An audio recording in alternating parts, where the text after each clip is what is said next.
एकदा मुलगा मुलीला प्रपोज करतो. मुलगी त्याला नकार देते आणि बोलते, मुलगी, तुझी अवकात आहे का माझ्याशी लग्न करण्याची? मुलगा हसतो. तुला माहीत आहे, माझ्या वडिलांसमोर कितीही मोठा श्रीमंत माणूस असू दे, तो वाटी घेऊन उभा राहतो. मुलगी, अरे बापरे, सॉरी सॉरी, मग तुझे वडील तर खूपच श्रीमंत असतील. मुलगा, अगं नाही नाही, माझे पप्पा पाणीपुरी विकता. पोरगी जागेवर बेशुद्ध.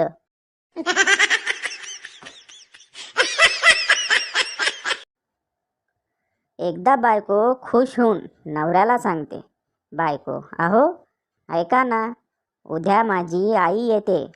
नवरा तोंड उतरून बायकोला विचारतो. नवरा, अगं तुझे पप्पा पण येतात का? बायको, नाही, पण का विचारता आहात? नवरा, अगं बाई, काही नाही, आले असते तर मला स्वयंपाकात मदत झाली असती.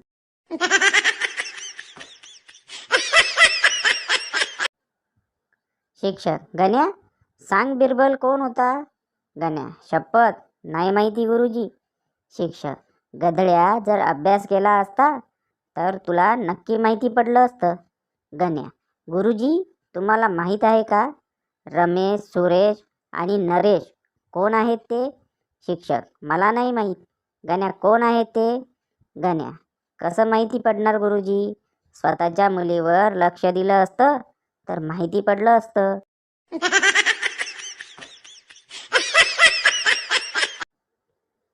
रिक्षावाला, बोला साहेब, कुठे जाणार? गंपू, नवी मुंबईला.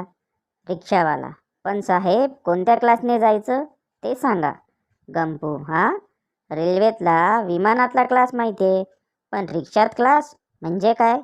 रिक्षावाला, फर्स्ट क्लासमध्ये म्युझिक चालू आणि खड्डे चुकवून रिक्षा चालणार. सेकंड क्लासमध्ये म्युझिक बंद आणि फक्त खड्ड्यातून रिक्षा चालणार.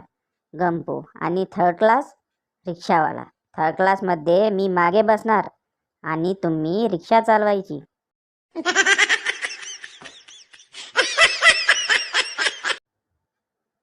बाबा, काय रे, तुझ्या वर्गात सगळेजण पास झाले का? चंदू, हो, आम्ही सगळे पास झालो, पण आमच्या मॅडम मात्र नापास झाल्या. बाबा, हां, मॅडम कशा नापास होतील गाढवा? चंदू, हो बाबा, त्या अजून त्याच वर्गात शिकवतात.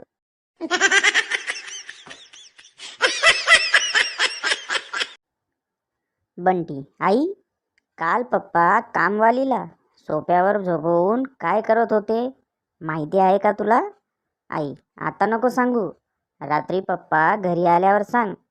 रात्री पप्पा घरी आल्यावर. आई, बंटी, आता सांग, काय झालं? बंटी, पप्पा आपल्या कामवालीला सोफ्यावर झोपून जे मन्या काका तुझ्याबरोबर करतात ना, ते करत होते.